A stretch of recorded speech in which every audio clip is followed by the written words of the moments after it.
Thrift by Samuel Smiles, Riches and Charity, Part 2. It is no disgrace to be poor.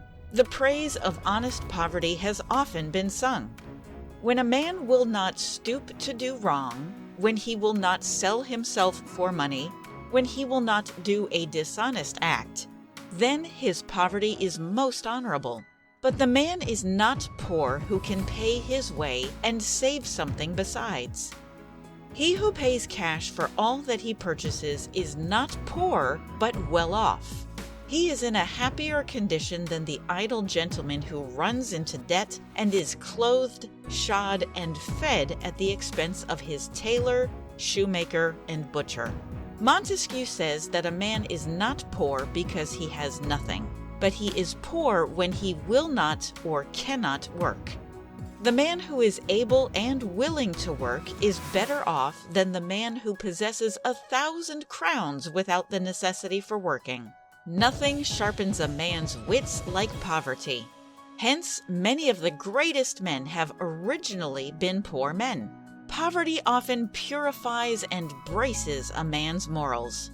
To spirited people, difficult tasks are usually the most delightful ones. If we may rely upon the testimony of history, men are brave, truthful, and magnanimous, not in proportion to their wealth, but in proportion to their smallness of means. And the best are often the poorest, always supposing that they have sufficient to meet their temporal wants. A divine has said that God has created poverty, but he has not created misery. And there is certainly a great difference between the two. While honest poverty is honorable, misery is humiliating. Inasmuch as the latter is for the most part the result of misconduct and often idleness and drunkenness, poverty is no disgrace to him who can put up with it.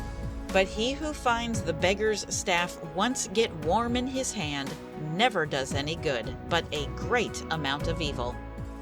The poor are often the happiest of people, far more so than the rich, but though they may be envied, no one will be found willing to take their place. Moore has told the story of the overfed, oversatisfied Eastern despot who sent a messenger to travel through the world in order to find out the happiest man. When discovered, the messenger was immediately to seize him, take his shirt off his back, and bring it to the caliph. The messenger found the happiest man in an Irishman, happy, dancing, and flourishing his shillelagh. But when the ambassador proceeded to seize him and undress him, he found that the Irishman had got no shirt to his back. The portion of Agar is unquestionably the best. Remove far from me vanity and lies. Give me neither poverty nor riches. Feed me with food convenient for me. The unequal distribution of the disposition to be happy is of far greater importance than the unequal distribution of wealth. The disposition to be content and satisfied, said David Hume, is at least equal to an income of 1,000 a year. Montaigne has observed that fortune confers but little. Human good or ill does not depend upon it. It is but the seed of good, which the soul, infinitely stronger than wealth, changes and applies as it pleases, and it is thus the only cause of a happy or unhappy disposition. England is celebrated for its charities. Mr. Guizot declares that there is nothing in this land that so fills the mind of a stranger with amazement at our resources and admiration at our use of them as the noble free gift monuments raised on every side for the relief of multiform suffering. The home philanthropist, who looks a little deeper than the foreign visitor, may be disposed to take another view of the effects of money giving. That charity produces unmixed good is very much questioned. Charity, like man, is sometimes blind and frequently misguided. Unless money is wisely distributed, it will frequently do more harm than good. If charity could help or alleviate the poor, London would now be the happiest city in the world. For about 3 millions of money are spent on charity, and about 1 in every 3 of the London population are relieved by charitable institutions. It is very easy to raise money for charity. Subscription lists constantly attest the fact. A rich man is asked by some influential person for money. It is very easy to give it. It saves time to give it. It is considered a religious duty to give it. Yet to give money unthinkingly, to give it without considering how it is to be used, instead of being for the good of our fellow creatures, may often prove the greatest injury we could inflict upon them. True benevolence does not consist in giving money. Nor can charitable donations given indiscriminately to the poor have any other effect than to sap the foundations of self-respect and break down the very outworks of virtue itself.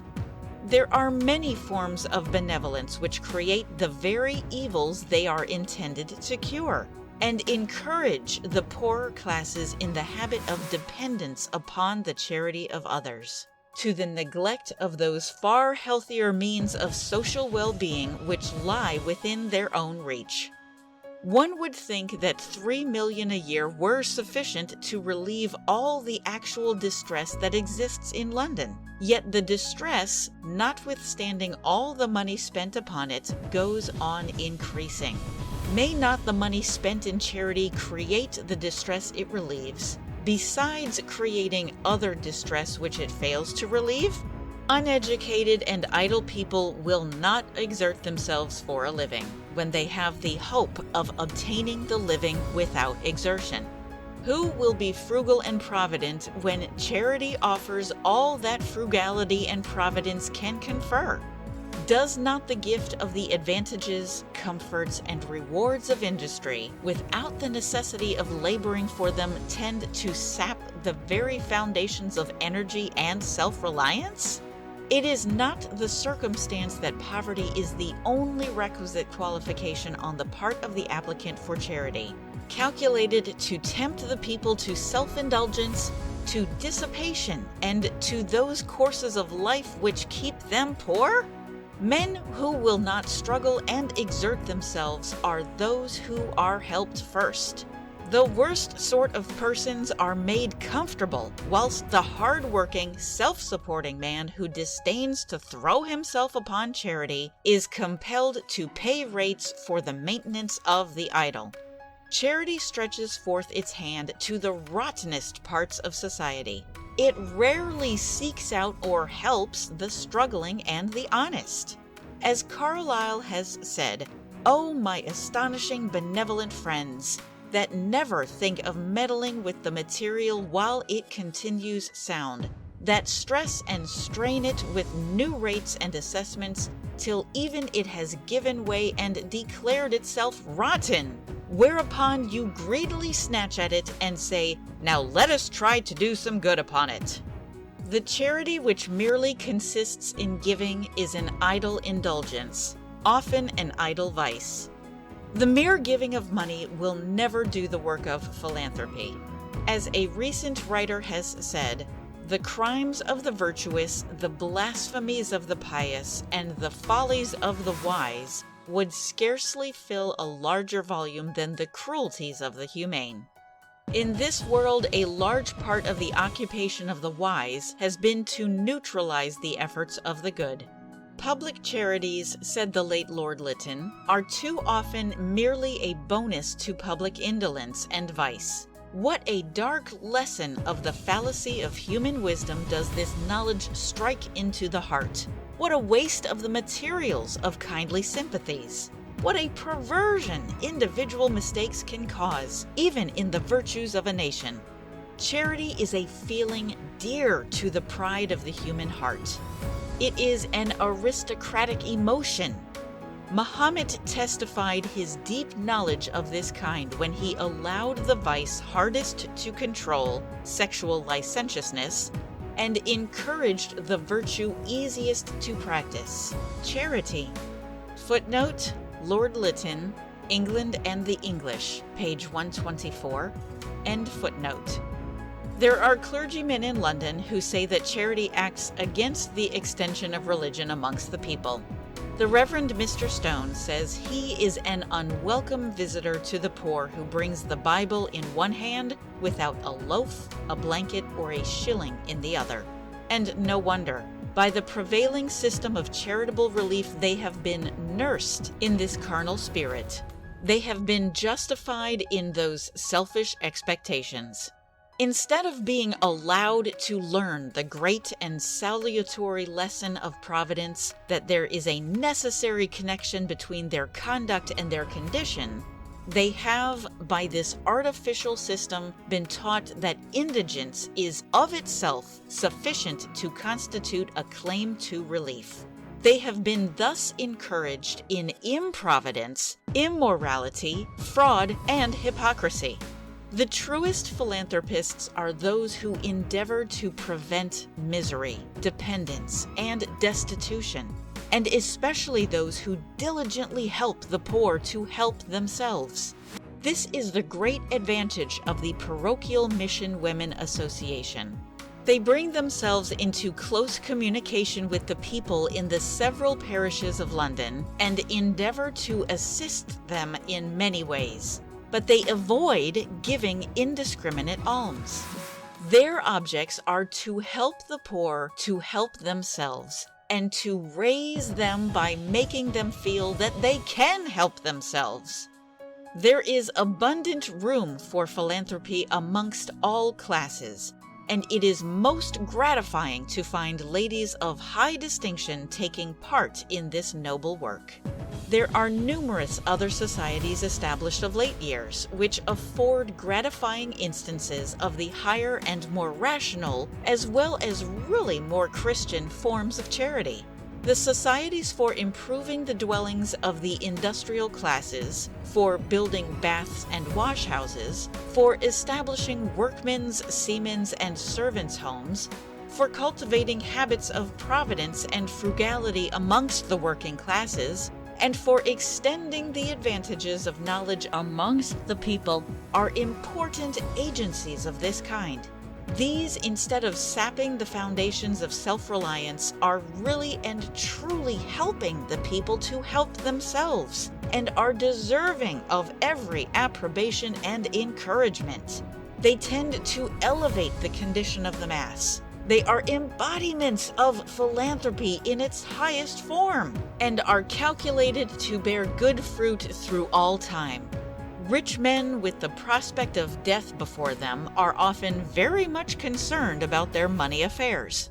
If unmarried and without successors, they find a considerable difficulty in knowing what to do with the pile of gold they have gathered during their lifetime.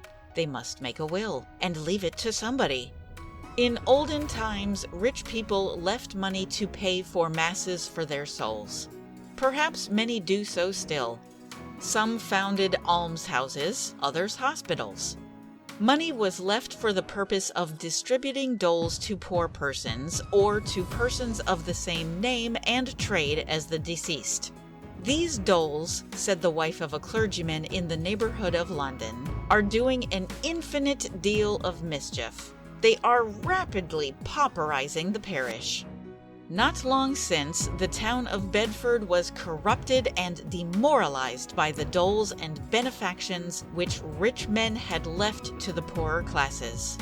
Give a man money without working for it, and he will soon claim it as a right. It practically forbids him to exercise forethought or to provide against the vicissitudes of trade or the accidents of life. It not only breaks down the bulwarks of independence, but the outposts of virtue itself.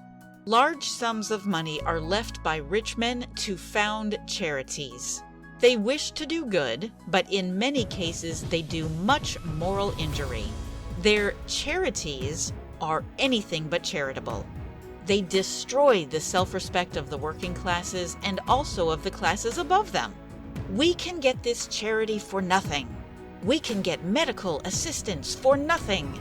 We can get our children educated for nothing. Why should we work? Why should we save?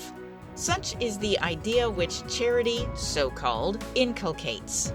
The charitable institution becomes a genteel poorhouse, and the lesson is extensively taught that we can do better by begging than by working. The bequeathment of Stephen Girard, the wealthy American merchant, was of a different character. Girard was a native of Bordeaux. An orphan at an early age, he was put on board a ship as a cabin boy. He made his first voyage to North America when about 10 or 12 years old. He had a little education and only a limited acquaintance with reading and writing. He worked hard. He gradually improved in means so that he was able to set up a store. Whilst living in Water Street, New York, he fell in love with Polly Luna, the daughter of a caulker. The father forbade the marriage, but Girard persevered, and at length he won and married Polly Lum. It proved a most unfortunate marriage. His wife had no sympathy with him, and he became cross, snappish, morose. He took to sea again, and at 40 he commanded his own sloop, and was engaged in the coasting trade between New York, Philadelphia, and New Orleans. Then he settled in Philadelphia and became a merchant. He devoted his whole soul to his business, for he had determined to become rich. He practiced the most rigid economy. He performed any work by which money could be made.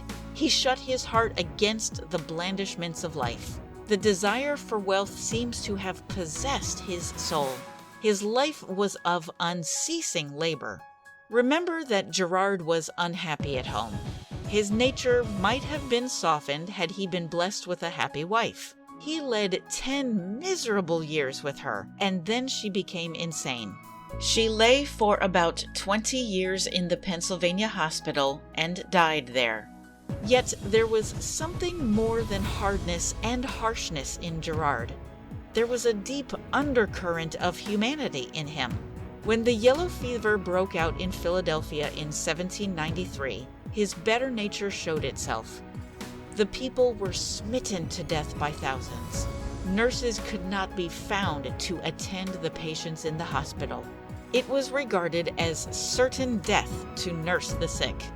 Wealth had no power to bribe, nor beauty to charm the oppressor.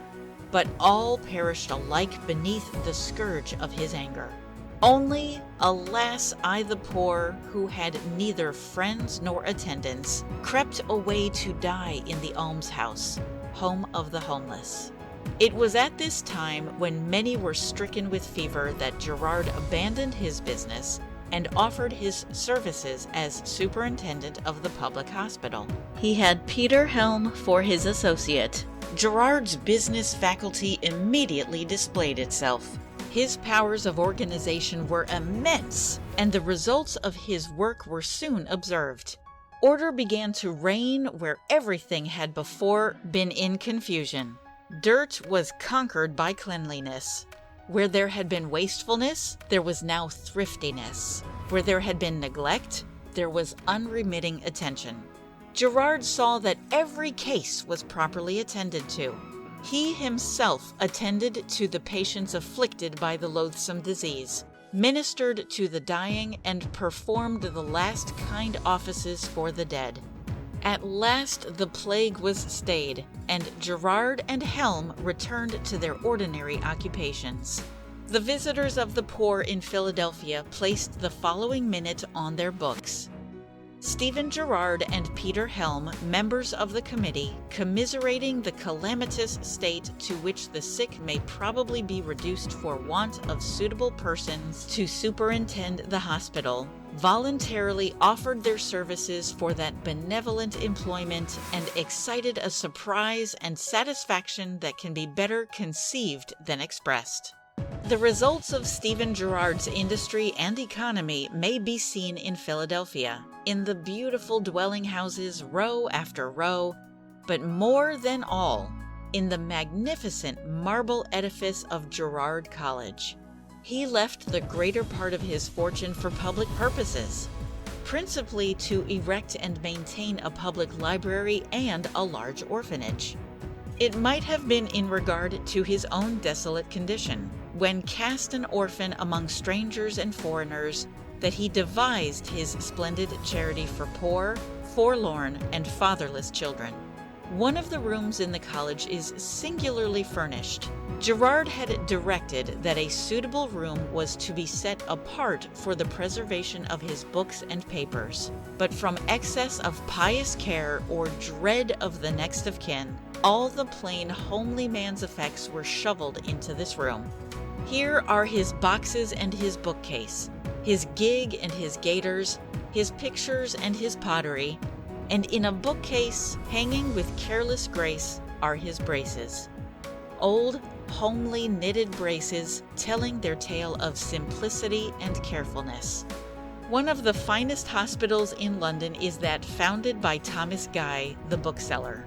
He is said to have been a miser. At all events, he must have been a thrifty and saving man. No foundation such as that of Guy's can be accomplished without thrift.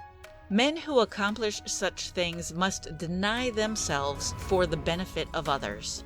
Thomas Guy appears early to have projected schemes of benevolence. He first built and endowed almshouses at Tamworth for 14 poor men and women, with pensions for each occupant, and with a thoughtfulness becoming his vocation, he furnished them with a library. He had himself been educated at Tamworth, where he had doubtless seen hungry and homeless persons suffering from cleanness of teeth and the winter's rage, and the almshouses were his contribution for their relief. He was a bookseller in London at that time. Guy prospered not so much by bookselling as by buying and selling South Sea stock. When the bubble burst, he did not hold a share, but he had realized a profit of several £100,000. This sum he principally employed in building and endowing the hospital which bears his name. The building was roofed in before his death in 1724. Scotch benefactors, for the most part, leave their savings for the purpose of founding hospitals for educational purposes. There was first the Heriot's Hospital, found in Edinburgh by George Heriot, the goldsmith of James I, for maintaining and educating 180 boys. But the property of the hospital having increased in value, the new town of Edinburgh being for the most part built on George Heriot's land, the operations of the charity have been greatly extended, as many as 4,000 boys and girls being now educated free of expense in different parts of the city. There are also the George Watson's Hospital, the John Watson's Hospital, the Orphan Hospital, 2 maiden hospitals, the Covens Hospital, the Donaldson's Hospital, the Stewart's Hospital, and the splendid Fettes College, recently opened, all founded by Scottish benefactors for the ordinary education of boys and girls and also for their higher education. Edinburgh may well be called the city of educational endowments. There is also the Madras College at St. Andrews, founded by the late Andrew Bell D.D., the Dollar Institution founded by John Macratt, and the Dick Bequest for elevating the character and position of the parochial schools and schoolmasters in the counties of Aberdeen, Banff, and Moray. The effects of this last bequest have been most salutary. It has raised the character of the education given in the public schools, and the results have been frequently observed at Cambridge, where men from the northern counties have taken high honors in all departments of learning. English benefactors have recently been following in the same direction. The Owens College at Manchester, the Brown Library and Museum at Liverpool, the Whitworth benefaction, by which 30 scholarships of the annual value of £100 each have been founded for the promotion of technical instruction. and the Scientific College at Birmingham, founded by Sir Josiah Mason for the purpose of educating the rising generation in sound, extensive, and practical scientific knowledge, form a series of excellent institutions which will, we hope, be followed by many similar benefactions. A man need not moulder with the green grass over his grave before his means are applied to noble purposes. He can make his benefactions while living, and assist at the outset in carrying out his liberal intentions. Among the great benefactors of London, the name of Mr. Peabody, the American banker, cannot be forgotten. It would take a volume to discuss his merits, though we must dismiss him in a paragraph. He was one of the first to see, or at all events to make amends for, the houseless condition of the working classes of London. In the formation of railways under and above ground, in opening out and widening new streets, in erecting new public buildings, the dwellings of the poor were destroyed, and their occupants swarmed away no one knew whither. Perhaps they crowded closer together and bred disease in many forms. Societies and companies were formed to remedy the evil to a certain extent. Sir Sidney Waterlow was one of the first to lead the way, and he was followed by others. But it was not until Mr. Peabody had left his splendid benefaction to the poor of London that any steps could be taken to deal with the evil on a large and comprehensive scale. His trustees have already erected ranges of workmen's dwellings in many parts of the metropolis, which will from time to time be extended to other parts. The Peabody dwellings furnish an example of what working men's dwellings ought to be. They are clean, tidy, and comfortable homes. They have diminished drunkenness. They have promoted morality. Mr. Peabody intended that his bounty should directly ameliorate the condition and augment the comforts of the poor, and he hoped that the results would be appreciated not only by the present, but by future generations of the people of London.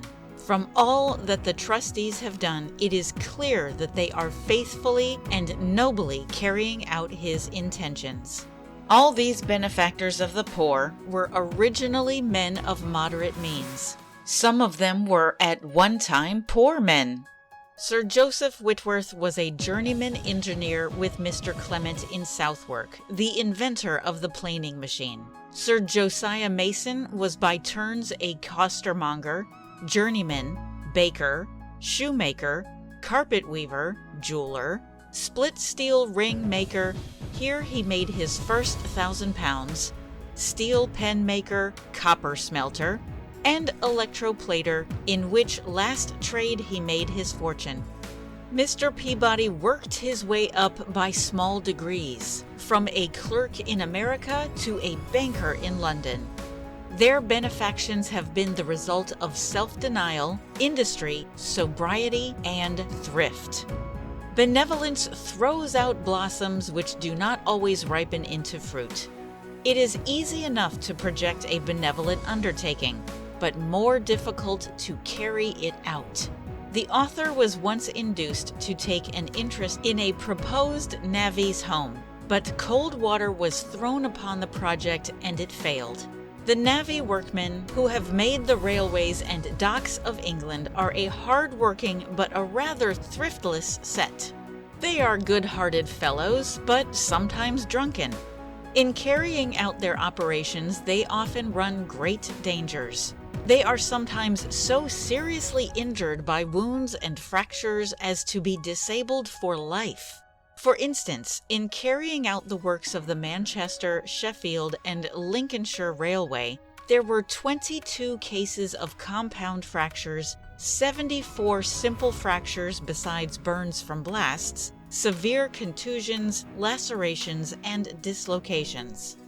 One man lost both his eyes by a blast. Another had his arm broken by a blast.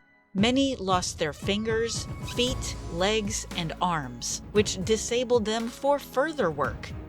Knowing the perils to which railway laborers were exposed, it occurred to a late eminent contractor to adopt some method for helping and comforting them in their declining years. The subject was brought under the author's notice by his friend the late Mr. Eberall in the following words: "I have just been visiting a large contractor, a man of great wealth, and he requests your assistance in establishing a navvy's home. You know that many of the contractors and engineers who have been engaged in the construction of railways are men who have accumulated immense fortunes. The savings of some of them amount to millions. Well, my friend the contractor not long since found a miserable, worn-out old man in a ditch by the roadside. 'What?' said he, 'is that you?' naming the man in the ditch by his name. 'Aye,' replied the man, 'deed it is.' 'What are you doing there?' 'I have come here to die. I can work no more.' 'Why don't you go to the workhouse? They will attend to your wants there.' 'No, no workhouse for me. If I am to die, I will die in the open air.' The contractor recognized in the man one of his former navvies. He had worked for him and for other contractors many years, and while they had been making their fortunes, the navvy who had worked for them had fallen so low as to be found dying in a ditch. The contractor was much affected. He thought of the numerous other navvies who must be wanting similar help. Shortly after, he took ill, and during his illness, thinking of what he might do for the navvies, the idea occurred to him of founding a navvy's home, and he has desired me to ask you to assist him in bringing out the institution." It seemed to the author an admirable project, and he consented to do all that he could for it. But when the persons who were the most likely to contribute to such an institution were applied to, they threw such floods of cold water upon it. Footnote, with one admirable exception. A noble-hearted man still living volunteered a very large subscription toward the establishment of the navvy's home. End footnote. That it became evident in the face of their opposition that the navvy's home could not be established. Of course, excuses were abundant. Navvies were the most extravagant workmen. They threw away everything that they earned. They spent their money on beer, whiskey, tally women, and champagne. If they died in ditches, it was their own fault. They might have established themselves in comfort if they wished to do so. Why should other people provide for them in old age more than for any other class of laborers? There was the workhouse, let them go there, and so on. It is easy to find a stick to beat a sick dog. As for the original projector, he recovered his health, he forgot to subscribe for the navvy's home, and the scheme fell to the ground. The devil was sick, the devil a saint would be. The devil grew well, the devil a saint was he. End of section 25.